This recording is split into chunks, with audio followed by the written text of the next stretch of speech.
जय हिंद। आज हम आप लोगों के सामने अब प्रिज्म के अपवर्तनांक के लिए सूत्र का निगमन बताने चल रहे हैं, है ना। इसको बखूबी समझना। मैं कह रहा हूं चुटकियों में तुम्हें आ जाएगी, वादा कर रहा हूं। ये इसको रट्टा कोई भी मारना पड़ेगा ही नहीं। अरे रट्टा मारना ये तो पढ़ाई किस काम की, है ना। तो जब रट्टा ही मारना है, किताब खोल लो, वहीं घर पे रट्टा मार लो, रट्टा से हो ही जाएगी, है ना। रट्टा नहीं मारना पड़ेगा, ये मेरा वादा रहा। देखते हैं प्रिज्म के अपवर्तनांक के लिए सूत्र। ये कोई प्रिज्म है। प्रिज्म मैंने बता दिया। प्रिज्म एक ऐसा समान पारदर्शी माध्यम होता है जो दो पृष्ठों से घिरा होता है, घिरा हुआ कोण बनाता है, कोण अंतरित करता है ना। प्रिज्म एक समान पारदर्शी माध्यम है जो दो पृष्ठों से घिरा हुआ एक कोण अंतरित करता है ना। प्रिज्म कहलाता है। इस पर पहली किरण, इसे आपतित किरण कहते हैं ना, है ना। पहली किरण जाकर पहले पृष्ठ पर पड़ेगी, पढ़ने के पश्चात पुनः सीधा बिल्कुल प्रिज्म के आधार के रूप में हो जाएगी, है ना। तथा दूसरे पृष्ठ की वजह से जब बाहर निकलेगी तो ये जिस मार्ग जैसे आई है वैसे जाएगी, या कह दो कि ये अभिलंब से दूर हट जाएगी, है ना। अभिलंब से दूर हट जाएगी। क्लियर है इतनी बात। तथा अब इसमें आती आती है विचलन कोण। विचलन कोण क्या होता है? आपतित किरण को आगे बढ़ाने, देखो आपतित किरण आगे बढ़ रही है तथा विचलन किरण को पीछे लाने, दोनों किरणों के बीच बने कोण को विचलन कोण कहते हैं। इतनी बात क्लियर हो गई, है ना। अब हम देखते हैं। अब देखो यहां से इतनी, यही मैंने लिखा है, त्रिभुज एबीसी बराबर प्रिज्म कोण ए बराबर प्रिज्म कोण, ये बात ध्यान देना। और पी क्यू बराबर आपतित किरण, ये पी क्यू बराबर आपतित किरण, आर एस बराबर निर्गत किरण, है ना। आर एस बराबर निर्गत किरण, क्यू आर बराबर प्रिज्म के अंदर प्रिज्म के आधार के समांतर किरण, और डेल इक्वल क्या है? और डेल इक्वल विचलन कोण। इतनी बात समझ गए, है ना। अब इसके बाद आई जानते हो, आई आपतन कोण होती है, और आई डैश निर्गमन कोण है, आर अपवर्तन कोण है, अपवर्तक कोण है प्रिज्म के अंदर, है ना। इतनी बात समझ गए, है ना। अगर इस पर आप आर है तो इस पर भी तो आर होगा, इस पर भी तो आर होगा, है ना। इस पर आर डैश है तो इस पर भी आर डैश होगा। क्लियर है इतनी बात। अब हम तुम्हें बताते हैं, देखो अब ये प्रिज्म, यहां पर डी बिंदु मैंने लिखा था ना, ये डी बिंदु है। तो देखो त्रिभुज,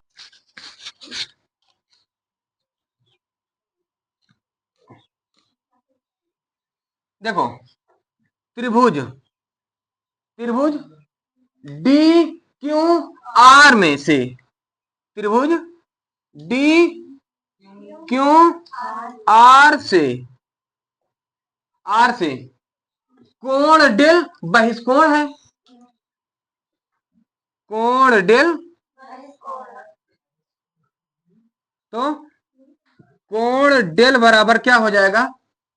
डी क्यू आर, कोण डी क्यू आर प्लस कोण डी आर क्यू प्लस कोण डी आर क्यू। इतनी बात समझ गए, है ना। अब ये बताओ, इसमें करोगे तो ये आई माइनस आर हो जाएगी ना, ये आई माइनस आर प्लस, देखो ए भैया, क्योंकि I equal I dash del equal del M, है ना।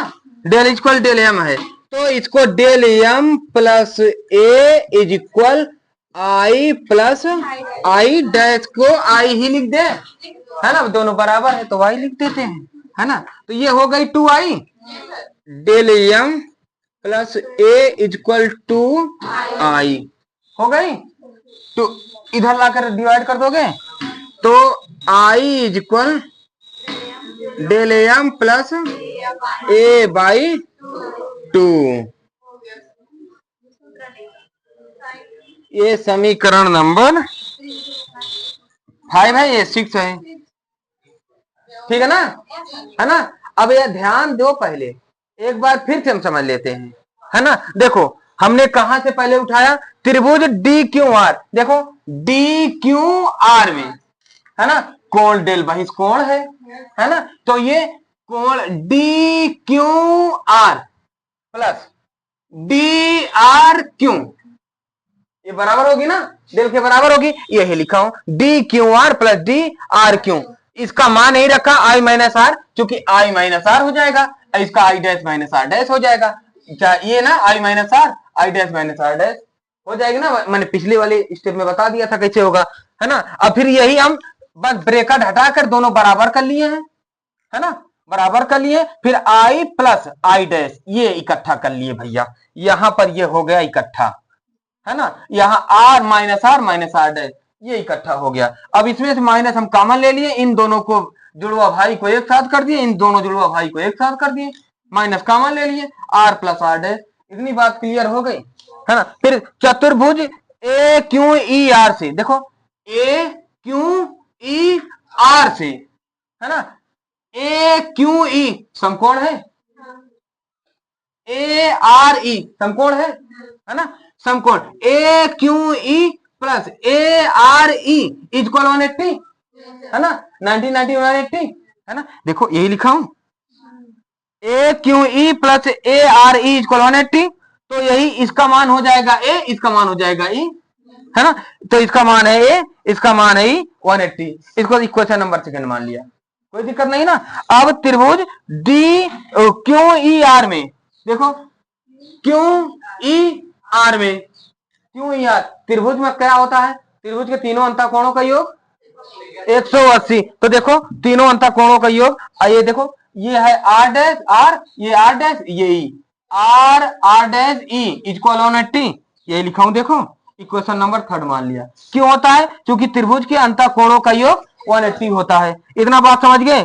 फिर अभी ये समीकरण 2 में यही समीकरण 2 में 180 का मान हम इसमें रख दें, का मान समीकरण 3 में रखने पर यही मान हम रख दिए ए प्लस ई 180 के स्थान पर, 180 यहां पर है ना, इसी के स्थान पर हम लिख दिए ए प्लस ई, लिख सकते हैं ना, यही हम कर दिए, यहां सॉल्व किए, R plus R dash equal A आ गया, है ना, क्योंकि आर इक्वल आर डैश होता है ना। तो आर इक्वल आर करेंगे तो आर आर 2r हो जाएगा, तो आर इक्वल ए बाई 2।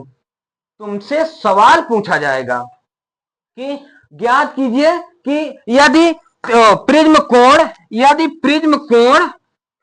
कोण 30 या 60 अंश है तो आपतन या अपवर्तन कोण ज्ञात कीजिए, है ना। इसी तरह अल्पतम विचलन कोण इतना है और प्रिज्म कोण इतना है तो आपतन कोण ज्ञात कीजिए, है ना। तो यही तुम्हें आगे अभी बता रहा हूं कैसे ज्ञात करना है। इतनी बात क्लियर हो गई। फिर इतना करने के बाद यही समीकरण 4 का मान समीकरण 1 में रखने पर, समीकरण 4 क्या है, R plus R dash equal A, तो यही मान हम इसमें रख दिए, R plus R dash equal A, इसी के स्थान पर हम ए रख दिए।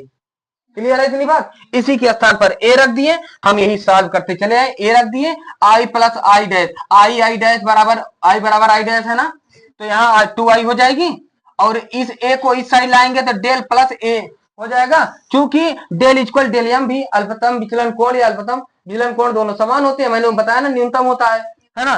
तो अब यही डेल एम कर दिया, del M plus A equal I plus I 2i, यही हम निकाल लिए। इतनी बात क्लियर है ना, इतनी बात पहले लगा लो जल्दी।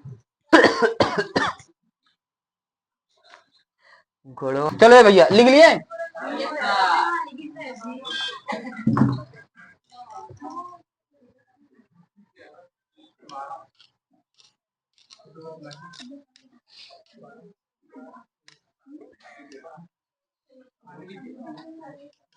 चलो भैया अब देखो ये हम निकाल लिए ना, ये हमारा r इक्वल ए बाई 2 और i equal del M plus A by 2 है ना। अब स्नेल के नियमानुसार, स्नेल के नियमा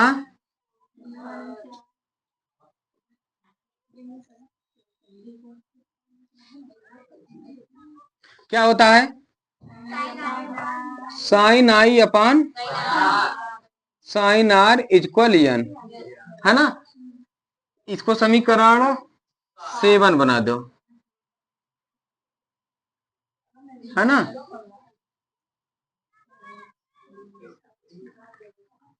समीकरण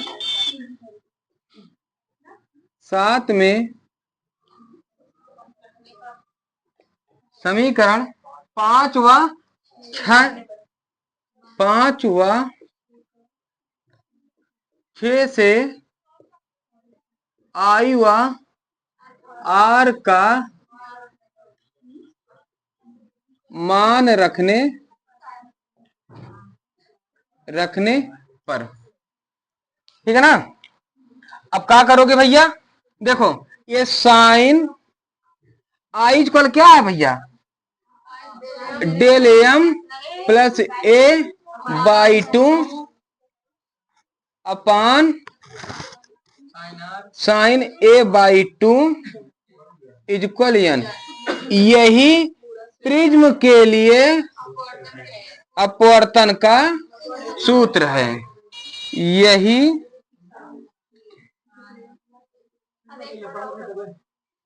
प्रिज्म के अपवर्तनांक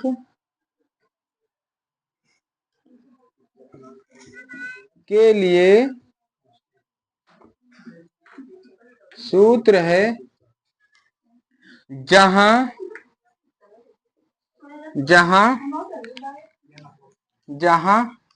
आपतन कोण आई इक्वल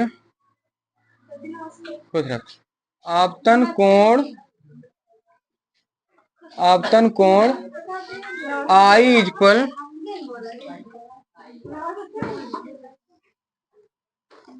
ए बाई 2 अपवर्तन कोण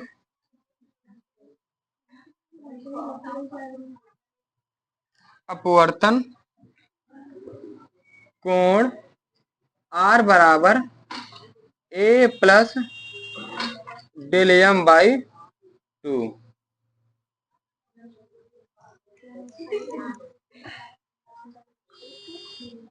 ए इक्वल प्रिज्म कोण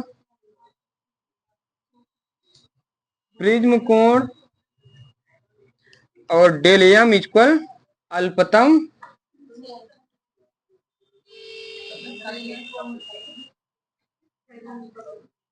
विचलन कोण। हो गई भैया।